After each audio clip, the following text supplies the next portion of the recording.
satu statement itulah yang mengubah saya sehingga saya mengambil keputusan untuk mengambil profesi nurse pada saat. Singkat cerita, saya melamar, kemudian saya diterima.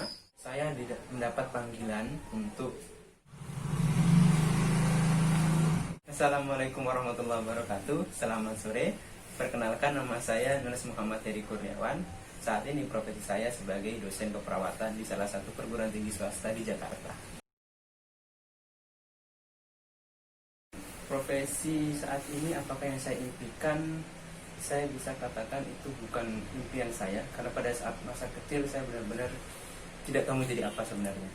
Kadang suatu hari pengen jadi dokter, kadang suatu hari pengen jadi guru pada saat itu. Karena memang pada saat itu saya tinggal di Sulawesi Barat, daerah 3T pada saat itu, akses informasi yang sangat kecil, sehingga keinginan saya mau jadi apa sangat kecil sekali gambarannya. Saya lulus di keperawatan itu bukan keinginan saya sebenarnya. Ibaratnya salah sasaran pada saat itu. Pada saat itu saya bisa dikatakan waktu itu kan ada namanya PMDK atau bebas tes masuk ke universitas kan. Saya pada saat itu daftar di keperawatan UIN Alauddin Makassar. Daftar di sana untuk bebas tes. Kemudian selain itu saya juga daftar di pendidikan. Pada saat itu saya ingin jadi guru pendidikan matematika pada saat itu. Saya senang matematika berhitung pada saat itu. Nah, beberapa saat kemudian setelah pengumuman, ternyata lulusnya di keperawatan. Padahal waktu itu saya daftar di UIN itu daftarnya kesehatan masyarakat. Tapi kenapa lulus di keperawatan saya nggak tahu gimana. Kemudian pada saat itu ya udahlah, saya dapatnya itu, saya coba saja. Tapi pada saat itu saya pengen tetap nyoba hal yang lain, pengen daftar ke jurusan yang lain. Tapi akhirnya nggak terima. Dan akhirnya sudahlah, saya terima saja untuk kuliah di keperawatan pada saat itu. Awal-awal saya menjalani kuliah pada saat itu, namanya bukan jurusan yang saya inginkan ya.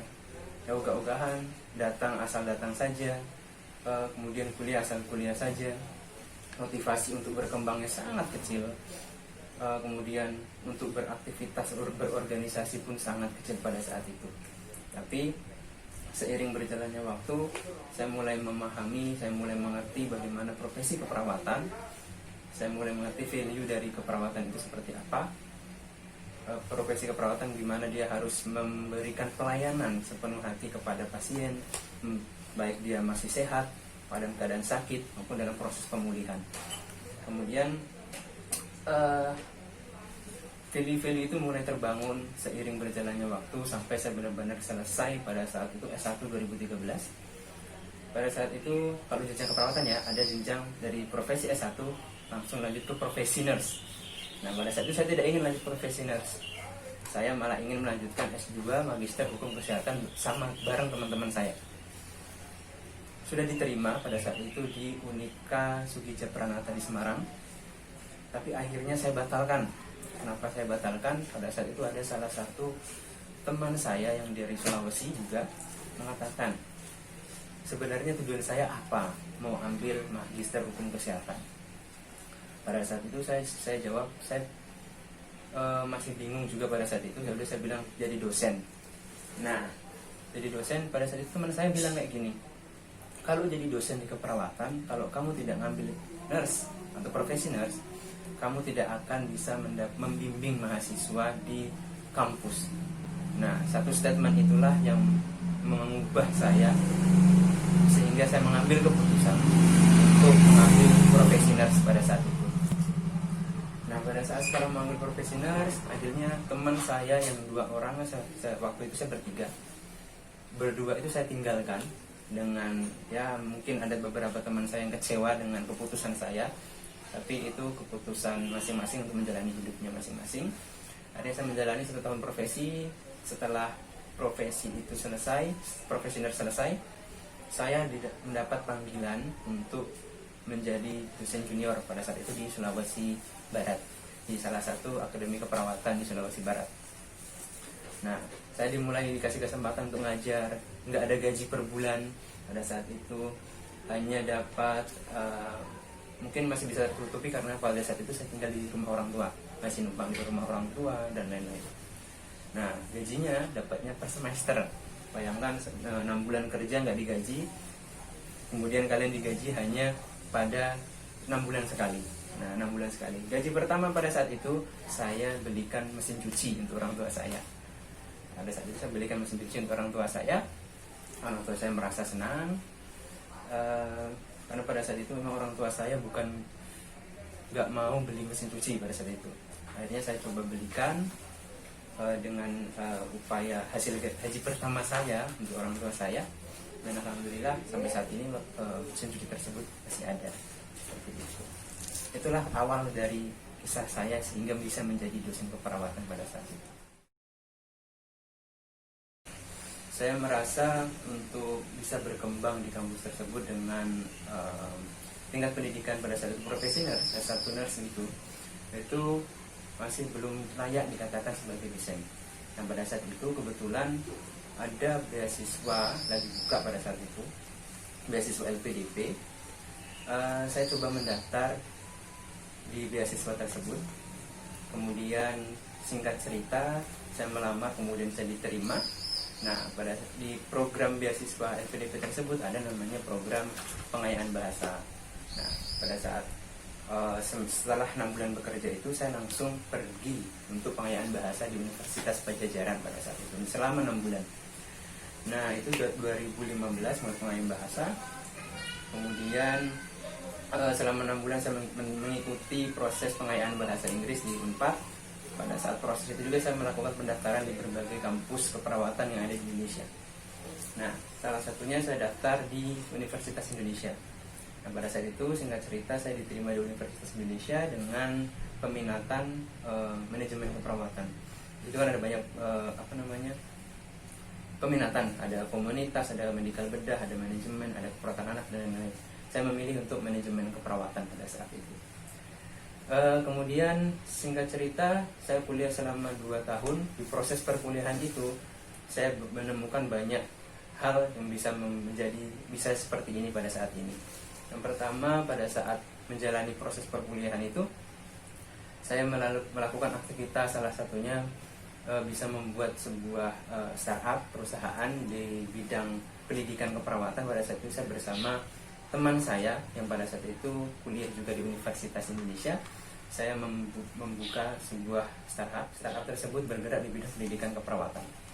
Nah, proses startup tersebut terus berkembang sampai saat ini masih jalan, masih settle, hingga saat ini sudah bekerja sama dengan berbagai kampus yang ada di Indonesia, mulai dari Jawa, di Sulawesi maupun yang ada di Jakarta, seperti itu.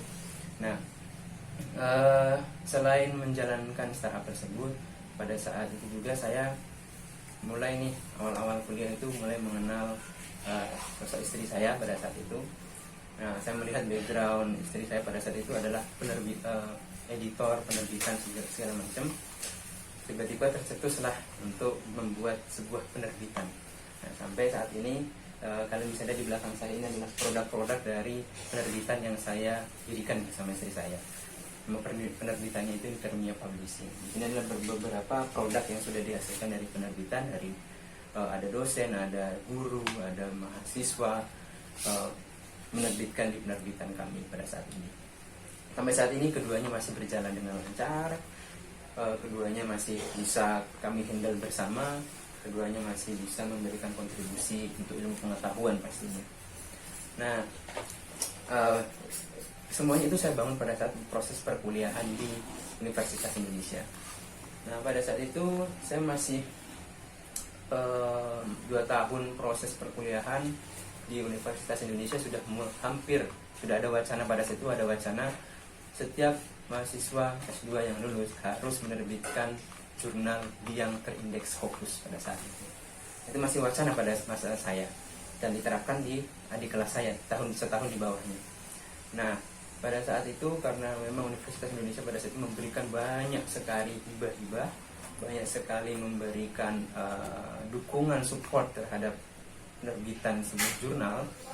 Saya pada saat itu diajak oleh salah satu pembimbing tesis saya untuk mengikuti proyek penerbitan sebuah jurnal. pada tahun pertama saya kuliah, saya diajak untuk bisa menjadi tim anggota di kelompok sebuah tim untuk menerbitkan sebuah jurnal. Kemudian singkat cerita, pada tahun pertama itu prosesnya cukup panjang sehingga belum bisa publish pada saat itu.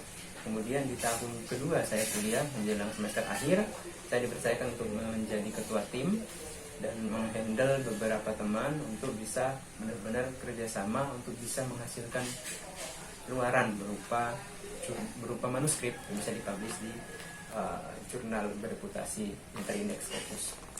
Nah, alhamdulillah prosesnya cukup lama, selama 2 tahun baru paper tersebut publish. Dari 2018 publish 2019, setahun. Dari 2018 publish 2019, cukup lama. Nah, untungnya pada saat itu saya belum menjadi dosen pada saat saya proses penerbitan jurnal Scopus tersebut. Nah, sebelum saya selesai, kan ada proses kurang lebih 2 bulan menjelang wisuda. Pada saat itu selesai bulan Juli, kemudian Agustus 1 bulan, berarti dari Juli ke Agustus itu ada waktu kosong saya menanti wisuda. Nah, pada saat proses penantian wisuda tersebut ada nih teman saya yang memanggil untuk bisa mengisi, atau mungkin ada teman saya manggil bahwa ada salah satu kampus di Jakarta membutuhkan dosen. Nah, itu teman saya yang ada di Universitas Indonesia. Kemudian saya diajaklah ke salah satu kampus yang ada di Universitas Indonesia di Jakarta tersebut.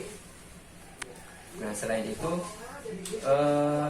ada juga kampus yang ada di mana itu namanya? Saya lupa. Oke. Nah, di samping tadi ada juga tawaran dari Stikes Muhammadiyah Kendal. Nah, pada saat itu saya dilema untuk memilih 2 kampus tersebut. Dengan berbagai pertimbangan, pada saat itu memang kebutuhan lagi tinggi. Nah, otomatis dengan berbagai tawaran dan fasilitas yang akan saya dapatkan di kampus yang ada di Jakarta, saya memilih kampus yang di Jakarta pada saat itu. Oke. Nah, tadi akhirnya saya mengambil keputusan untuk memilih kampus yang ada di Jakarta untuk bisa saya berkarir ke depannya sebagai dosen. Pada saat itu saya belum selesai, ijazah belum keluar. Akhirnya saya menerima pinangan dari salah satu kampus yang ada di Jakarta tersebut. Kemudian sambil menunggu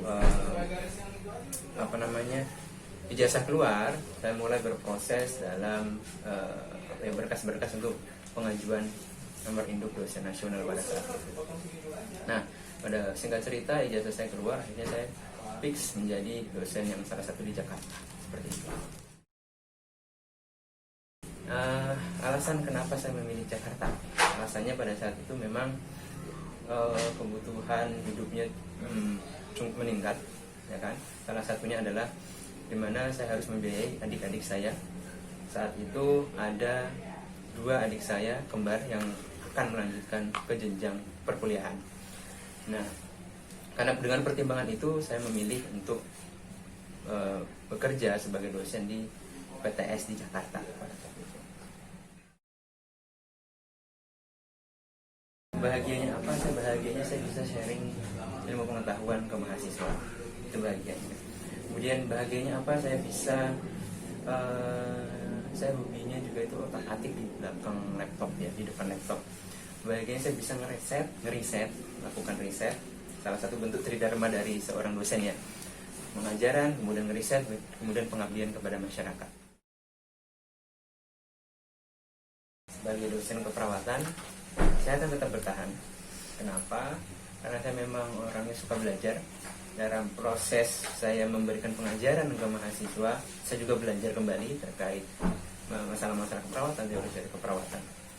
Di dalam saya meneliti juga, saya membaca banyak artikel, saya membaca banyak jurnal terkait apa yang saya minati sekarang. Itu menambah pengetahuan saya. Kemudian terkait pengabdian juga.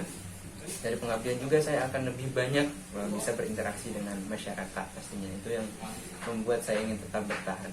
Kemudian salah satu strategi saya untuk bisa tetap bertahan di dunia dosen khususnya keperawatan, saat ini ada wacana bahwa semua dosen harus S3. Nah, dengan wacana tersebut saya sudah mempersiapkan diri untuk bisa terus melanjutkan studi sampai di program doktoral, karena memang saya ingin terus sekolah pun terus belajar, karena saya merasa belum tahu apa-apa. Saya masih merasa ingin menambah terus ilmu yang saya miliki saat ini untuk bisa memperdalam lebih jauh terkait ilmu-ilmu keperawatan pastinya. Oke, pesan saya untuk misalnya kalian sudah belum ataupun sudah menjalani sebagai mahasiswa keperawatan, bagi yang belum memilih untuk menjadi mahasiswa perawat, yang pertama pertimbangkan baik-baik jika kalian ingin menjadi seorang perawat. Di kuliah keperawatan pada saat ini bisa dibilang biayanya cukup besar, ya kan? Banyak praktik, banyak hal-hal yang harus masuk ke lab dan lain-lain. Karena memang profesi keperawatan akan berkaitan langsung dengan manusia. Kalian akan berinteraksi langsung dengan manusia. Kemudian kalau kalian tidak suka bertemu dengan orang, jangan pilih keperawatan. Karena itu akan berat bagi kalian untuk menjalani profesi keperawatan. Jadi kalau kalian benar-benar suka memberikan pelayanan kepada masyarakat, jadilah perawat yang baik. Kemudian untuk kalian yang sudah menjadi mahasiswa keperawatan atau terkecemplung menjadi mahasiswa keperawatan, karena memang pada saat saya memulai menjadi profesi praktis saya kecemplung banget. Namun pada saat proses itu kalian akan mendapatkan value atau nilai-nilai dari keperawatan itu sendiri.